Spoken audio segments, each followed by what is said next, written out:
નમસ્કાર. Social media પર ક્યારેક એવી ખબરો આવે છે જે જોઈને આપણને ચિંતા થઈ જાય છે. આવી જ એક હેડલાઇન હમણાં ખૂબ વાયરલ થઈ, જેણે ઘણા લોકોને પરેશાન કરી દીધા. એવો દાવો કરવામાં આવ્યો કે સાઉદી અરેબિયાએ ભારતીયો પર પ્રતિબંધ મૂકી દીધો છે. પણ શું આ વાત સાચી છે? ચાલો, આ દાવાની ઊંડાણપૂર્વક તપાસ કરીએ અને સત્ય શું છે તે જાણીએ. જરા આ હેડલાઇન પર નજર તો કરો. બધા ભારતીયો પાછા જાય. સાઉદી અરેબિયાએ પ્રતિબંધ લગાવી દીધો. આ વાંચીને કોઈનું પણ દિલ ધક થઈ જાય, ખરું ને? સ્વાભાવિક છે કે આવી વાતથી ચિંતા થાય. પણ શું ખરેખર આવું છે? શું આ હેડલાઇન પર આંખ બંધ કરીને વિશ્વાસ કરી શકાય? કે પછી આ માત્ર એક અફવા છે? ચાલો ને, સાથે મળીને આની સચ્ચાઈ તપાસીએ અને દૂધનું દૂધ અને પાણીનું પાણી કરીએ. તો આખી વાતને સમજવા માટે આપણે શરૂઆત કરવી પડશે સાઉદી અરેબિયાથી. પણ અહીંયા વાત લોકો પર પ્રતિબંધની નથી, પણ અમુક નવા નિયમોની છે જે નોકરીદાતાઓ માટે બનાવવામાં આવ્યા છે. વાત એમ છે કે સાઉદીના શ્રમ મંત્રાલયે એમણે વિદેશી કામદારો માટે નહીં, પણ એમને નોકરી પર રાખનારા લોકો માટે, એટલે કે જેમને કફીલ કહેવાય છે, એમના માટે નવા દંડ જાહેર કર્યા છે. એટલે કે ફોકસ નોકરીદાતાઓ પર છે, કામદારો પર નહીં. અને આ દંડ કોઈ નાનો સૂનો નથી.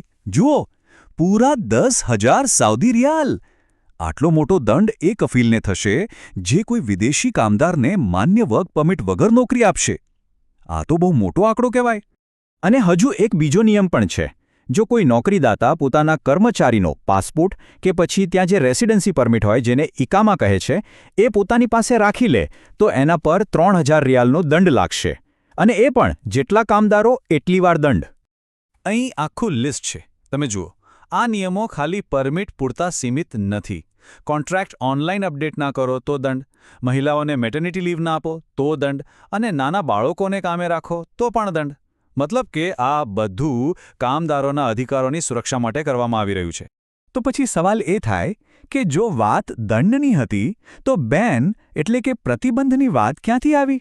હા, આ કહાનીમાં હજી એક ટ્વિસ્ટ છે. ચાલો જોઈએ એ શું છે. અને આ રહ્યો એ ટ્વિસ્ટ. જુઓ, દાવો શું હતો કે ભારતીય લોકો પર પ્રતિબંધ છે, અને હકીકત શું નીકળી? પ્રતિબંધ ચિકનની આયાત પર હતો, લોકો પર નહીં, ચિકન પર. એટલે થયું એવું કે સાઉદીની જે ફૂડ એન્ડ ડ્રગ ઓથોરિટી છે, એણે બર્ડ ફ્લૂ વાયરસના ડરથી ભારત, પાકિસ્તાન, બાંગ્લાદેશ જેવા ઘણા દેશોમાંથી આવતા ચિકન પર થોડા સમય માટે પ્રતિબંધ મૂક્યો.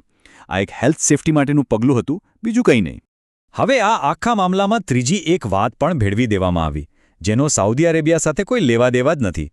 આ વાત છે ઈરાનની. તો ઈરાનમાં શું થયું? ત્યાં જે ભારતીય એમ્બેસી છે, એમણે એક એડવાઇઝરી બહાર પાડી. એ વખતે ઈરાન અને અમેરિકા વચ્ચે તણાવ બહુ વધી ગયો હતો. એટલે એમ્બેસીએ ત્યાં રહેતા ભારતીયોને કહ્યું કે પોતાની સુરક્ષા માટે અત્યારે થોડા સમય માટે દેશ છોડી દે તો સારું.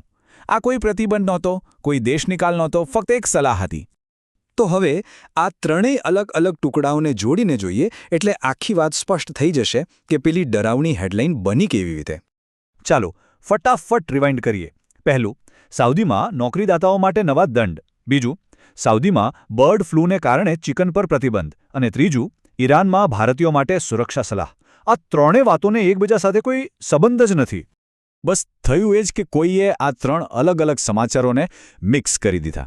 એમાં મસાલા ઉમેરીને એક સનસનાટીભરી ખોટી હેડલાઇન બનાવી દીધી, જેણે લોકોમાં ખોટો ડર ફેલાવ્યો.